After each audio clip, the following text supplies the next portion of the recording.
Hello, and welcome to my channel.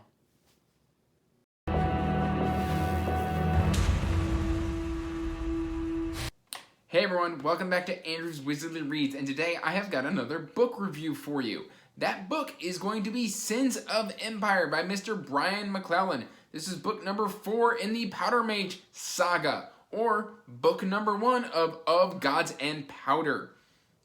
Now, this is set 10 years after the events of the Powder Mage trilogy. There will be some minor spoilers. I will try to keep them as minor as possible, but ideally you should have read the Powder Mage trilogy first and then proceeded to Of Gods and Powder. You don't have to, but I would highly recommend you do so because it gives you a lot of background information and context. Now, before we get into the review, make sure to like and subscribe, hit the bell notification so you can get constant updates from when I post new content. I post every Monday, Wednesday, and Friday. Now, how did I consume this book? I did not, in fact, read it in a physical copy. I did listen to it. I do love some Christian Rodska. He is a very good narrator, and I will listen to him talk all day long. Now, let's kind of just read the synopsis here real quick.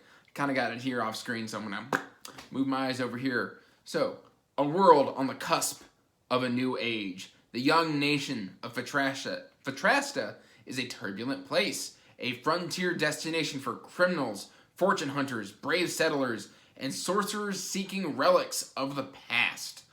Only the iron will of the Lady Chancellor and her secret police holds the capital city of Landfall together against the unrest of an oppressed population and the machinations of powerful empires. Sedition is a dangerous word. The insurrection that threatens Landfall must be purged with guile and force, a task which falls on the shoulders of a spy named Mikhail Barabbas, convicted war hero Mad Ben Stike, and Lady Valora Flint, a mercenary general with a past as turbulent as Landfall's present. The past haunts us all. As loyalties are tested, revealed, and destroyed, a grim specter as old as time has been unearthed in this wild land, and the people of Landfall will soon discover that rebellion is the least of their worries. So that's kind of the brief synopsis. This does take place in the country of Fatrasta, which is very different than the country of Adran. It is across the ocean. We are on another continent. Now, this entire story only takes place, as the synopsis says, in the city of Landfall, which is the capital city. We go to the outskirts of the city, but we don't really leave there. It is a very interesting way to pick up in this Powder Mage saga, specifically because the author made some choices that I felt were very interesting. In the Powder Mage trilogy, we kind of start off with a bang. You kind of hit your rising action first, and then you go into a steep falling action where it's then got to build itself back up. And that's not the case here in Sins of Empire. Instead, we do the gradual just introduction. We get a small bump in the prologue, and then it's just introduction and gradual rising climax and everything like that, like a normal story, which I thought was very well done. The character work here, I felt, was much improved on the Powder Mage series, specifically because I can feel that 10 years have passed. We do have Valora Flint is in the original trilogy, and there she is, just a young, hot-headed, hot-blooded woman who has kind of a sordid affair, and it really affects her life, and we really see that that's kind of been put behind her, but it's still very much a part of her. And we have seen her grow into this military leader. Essentially, after the events of Powder Mage, she became a general of the Riflejacks, which was the division that was created by Thomas and Olam in the original trilogy. The Adran army decided to downsize the military, and they became mercenaries for hire. So they go around getting contracts. and she very much is responsible. She's gruff. She won't take any crap, but she takes care of her men, or at least she tries to, because then she takes a contract that leads her to Fatrasta, where the story starts picking up. Mad Ben Stike. Mad Ben Stike is a Fatrastan military war hero from the wars from 10 years ago. It doesn't really go fully deep into the wars. I think they're mentioned in the Powder Mage. I think it's actually in the novellas. Brian McClellan has done a ton of novellas that I absolutely have not read. So I think there is one with Ben Stike there that covers that information. So if you want to read the novellas and learn more about Ben, definitely check those out. But essentially, he was a disgraced war hero. He defied a direct order, and the government kind of faked his death. Well, they didn't fake his death. They did shoot him. They just didn't kill him. And so they kind of just hushed him, buried him, and stuck him in a labor camp. And he's just been kind of sitting there doing good time, trying to just keep his head down so he can get parole, so he can get out and get his revenge. Right before this has happened, he's denied parole. And basically he is then, somebody comes along and bribes the prison guards and buys his freedom, where he then joins the Riflejacks, kind of as an undercover operative.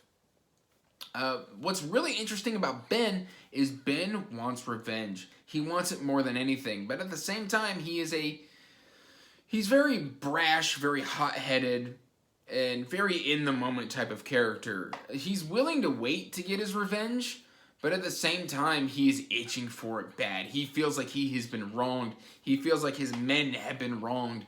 He feels betrayed. He feels let down by the people that he gave his life to protect. And this bothers him. And so he is just kind of a man on a crusade. And he's just so cool to read. He's very gruff, very in your face. But he's very no-nonsense and a lot of fun to read. And then our next major POV is going to be Mikhail Bravis. He is a black coat, he's part of that policing force that is spoken of in the synopsis. And basically, picture gangs of New York, but they're a police force instead. These people are not good police. They're all corrupt. They're all on the take, and they're all oppressing the Palos, which is where that insurrection is coming from. Essentially, the Palos are, I believe, the natives of this land, and the Palos are very much kept in slums down in, I think, an old quarry where it's just destitute, or it's either an old quarry or an old archaeological dig that's just been abandoned and then filled in with tenements.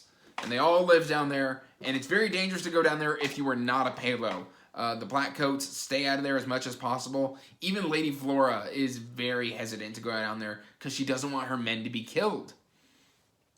And so they are brought in to deal with this Palo insurrection. Essentially, this insurrection is trying to start through a pamphlet that is called Sins of Empire, which is where we get the book name from. The pamphlet doesn't really we get a couple excerpts from this pamphlet, but we don't really understand what it's doing until a little later in the book. That said, those are our characters. Oh, well, let me talk a little bit more about Mikhail before I just move on. Mikhail he's very middle management. He's trying to rise through the ranks, but he's kind of happy being where he is. I think you've got your iron, your bronze, and your silver rose, which he is, and then the next step is gold and platinum. And then the step to gold is a big one, and then the step to platinum is, I think there's only like 2 platinum roses in the entire country. And that's going to be the leader of the Blackcoats and like his first officer or something of that nature. We never actually meet him. But he is a silver rose, and he trains spies. Spying is his speciality. He's very good at it, and basically the way he approaches spying is he takes his personality and shoves it into a little mental marble and then locks it away in the back of his head so then he can fully assume this role, and only when a certain trigger happens will he reassert his original personality, which I thought was incredibly creative. Now, what did I like about these books? About this particular book? I think the book improves on the story flow, which is how I mentioned. Again, at the beginning of Powder Mage, we are starting with like a Napoleonic, we killed the king type deal. And it just, bam, it feels like, you know, the end of a book where you've got your climax and rise and like the peak of your action starts the Powder Mage trilogy. And it never really reaches those heights again. It tries, and it gets close, but it never really reaches that same impact of just shock of, oh, that's how we're going to start this? We get there in Sins of Empire, but we take the more traditional story arc where it's a much smoother. We get introduced to this new city, its cultures, the way the society functions, and just all the character interactions. We get time to establish that so that we understand how we got here instead of just being told, hey, this is where we're at, and this is the consequences, and we're going to try and resolve them through 3 books. Instead, it says, hey, this is where we started, and oh no, we got here. You can definitely see how we got here, and then we're going to move on through the other 2 books, which I will be reading this month. I did love the characters, and I thought just, the way Olam interacts, which is another returning character. He was the bodyguard to Field Marshal Tamas in the original trilogy, and he is like the co-owner of the Rifle Jacks with Flora, and they are, of course, lovers. Which, if you've read the original trilogy, isn't a surprise, because they were, you know. Anyway,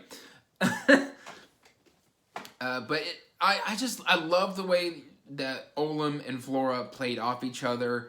When he's hot, she's cold. When she's, you know, cold, he's hot, and they really balance each other out so that, you know, they're not making rash decisions.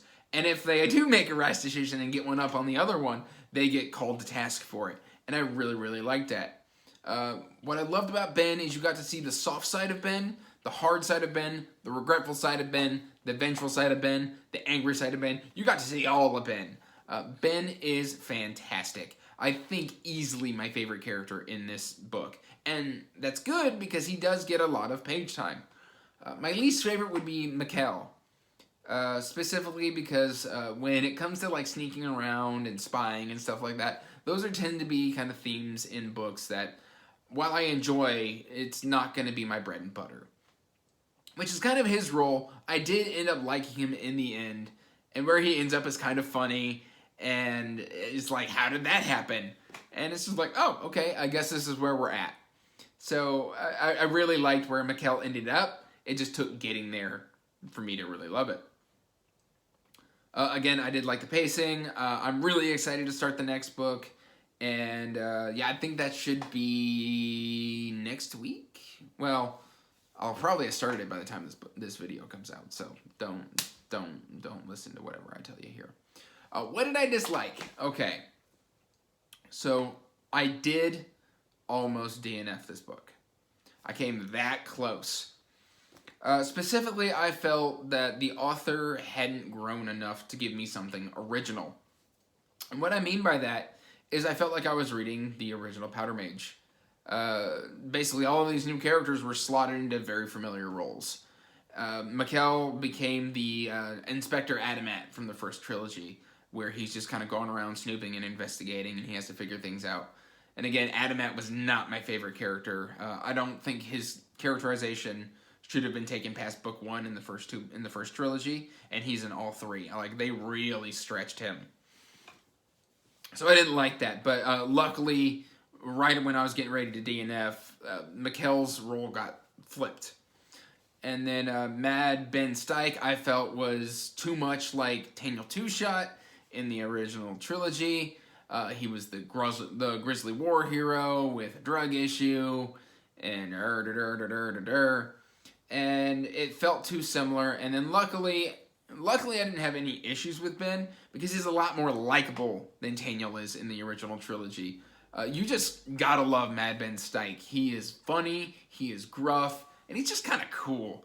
Taniel kind of came off a little entitled and whiny at times, which Mad Ben does come off a little entitled at times, but then again, he's, he feels like he's owed something for what was taken from him, which 10 years of his life was taken from him